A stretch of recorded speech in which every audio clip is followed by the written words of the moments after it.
स्वामी समर्थ, तुम्हा सर्वांचं माझ्या चॅनलमध्ये मनापासून स्वागत आहे। तर बघा, पितृपक्षाला सुरुवात झालेली आहे। पितृपक्ष हा पौर्णिमेपासून 15 दिवस अमावस्येपर्यंत असतो आणि या पितृपक्षाच्या 15 दिवसांमध्ये आपल्या पितरांची सेवा, त्याचप्रमाणे त्यांच्या तिथीनुसार श्राद्ध आणि पिंडदान करण्याला खूप महत्त्व आहे। 15 दिवसांना पितृपक्षाला अत्यंत महत्त्व आहे, कारण हे पितृपक्षाचे जे दिवस असतात ते आपल्या पितरांसाठी असतात। या पितृपक्षामध्ये आपल्याला आपल्या पितरांची पूजा, श्राद्ध आणि दानही करायचं असतं। त्याचप्रमाणे पिंडदान देखील आपल्याला या पितृपक्षामध्ये आपल्याला आपल्या पितरांसाठी करायचं असतं। तर आपल्याला या पितृपक्षामध्ये कुठल्याही दिवशी किंवा रोज न चुकता आपल्या उंबरठ्यावरती अशा काही वस्तू जाळायच्या आहेत, जेणेकरून आपल्या घरातील नकारात्मक शक्ती, नकारात्मक ऊर्जा जी आहे ती निघून जाईल। नजर दोष, कटकटी, भांडणं, तर हे सर्व काही दूर होतील आणि आपल्या घरामध्ये अखंड लक्ष्मी वास करेल। त्याचबरोबर आपल्या ज्या काही इच्छा आहेत देखील पूर्ण होतील। तर याबद्दलची संपूर्ण माहिती मी तुम्हाला आजच्या व्हिडिओमध्ये सांगणार आहे। व्हिडिओ पूर्ण बघा, जेणेकरून तुम्हाला संपूर्ण माहिती मिळेल। जर तुम्ही चॅनलवर नवीन असाल तर चॅनलला सबस्क्राइब करायला मात्र विसरू नका आणि व्हिडिओला लाईक करायला मात्र विसरू नका। तर बघा, बऱ्याच वेळा असं होतं की आपल्या घरामध्ये भांडणं होतात, त्यामध्ये नवरा बायकोची भांडणं होतात किंवा बायकोची आणि मुलांची भांडणं, आई किंवा मुलांची, वडिलांची किंवा मुलांची।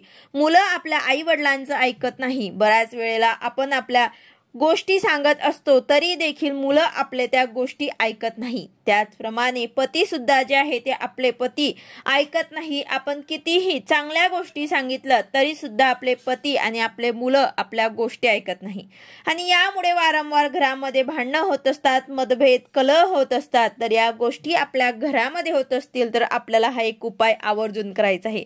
तर हा उपाय आपल्याला रोज संध्याकाळी किंवा अमावस्येला केला तरी सुद्धा चालेल, किंवा मग ज्या तिथीला तुमच्या घरी श्राद्ध असेल त्या दिवशी तुम्हाला आवर्जून हा उपाय करायचा आहे। कष्ट करून सुद्धा तुमच्या घरामध्ये पैसा येत नसेल, आलेली लक्ष्मी स्थिर राहत नसेल, माता लक्ष्मी खूप चंचल आहे, माता लक्ष्मीला आपल्या घरामध्ये स्थिर चिरकाल टिकावं यासाठी आपण हा उपाय सेवा करत असतो। आपल्या घरातून लक्ष्मी निघून जाते, ते टिकत नाही, तर म्हणून आपल्याला हा उपाय करायचा आहे। तसेच आपल्या मनामध्ये खूप दिवसापासून काही इच्छा असेल तर ती इच्छा पूर्ण करण्यासाठी आपण भरपूर कष्ट करत असतो, मेहनत सुद्धा करत असतो, तरी सुद्धा ती इच्छा आपली पूर्ण होत नाही। बऱ्याच वेळेला इच्छा पूर्ण होण्यासाठी आपल्याला ह्या इच्छेमध्ये किंवा त्या कामामध्ये बरेच अडथळे निर्माण होत असतात आणि ती इच्छा आहे ती आपली नेहमी अपूर्ण राहते, तर यामुळे ते अपूर्ण राहून जाते। बऱ्याच वेळा असं होतं की घरामध्ये दोष असतात, म्हणजे नजर दोष असेल, वास्तू दोष असेल, पितृदोष असेल किंवा नेगेटिव्हिटी किंवा नकारात्मक शक्ती असेल, तर यासारख्या ज्या गोष्टी आहेत तर त्या आपल्या घरातनं जर आपल्याला बाहेर घालवायच्या असतील तर त्यासाठी आपल्याला हा उपाय करायचा आहे।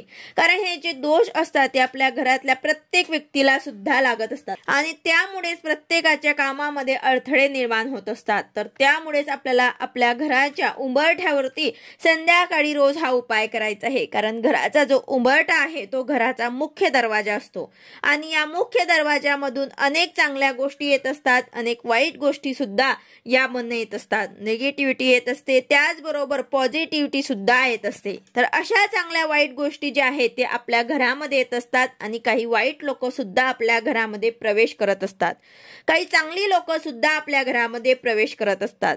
त्यामुळे त्या काही गोष्टी आहेत, चांगल्या वाईट असोत ते सर्व, किंवा ज्या नकारात्मक आहेत त्याचबरोबर ज्या काही सकारात्मक ऊर्जा आहेत, त्या सर्व गोष्टींचा प्रवेश आपल्या मुख्य दरवाजामधून होत असतो। त्यामुळे आपल्याला हा उपाय आपल्या उंबरठ्यावरती करायचा आहे। आपल्याला काय करायचे आहे की चिमूटभर खडे मीठ घ्यायचे आहे, यानंतर 3 वेलची आपल्याला घ्यायची आहे आणि 3 लवंग आपल्याला घ्यायचे आहे आणि या 3 वस्तू घेऊन तुम्हाला तुमच्या देवांसमोर बसायचं आहे। उजव्या हातात या 3 वस्तू घेऊन बसायचं आहे आणि त्यावर तुम्हाला गायत्री मंत्राचं पठण करायचं आहे।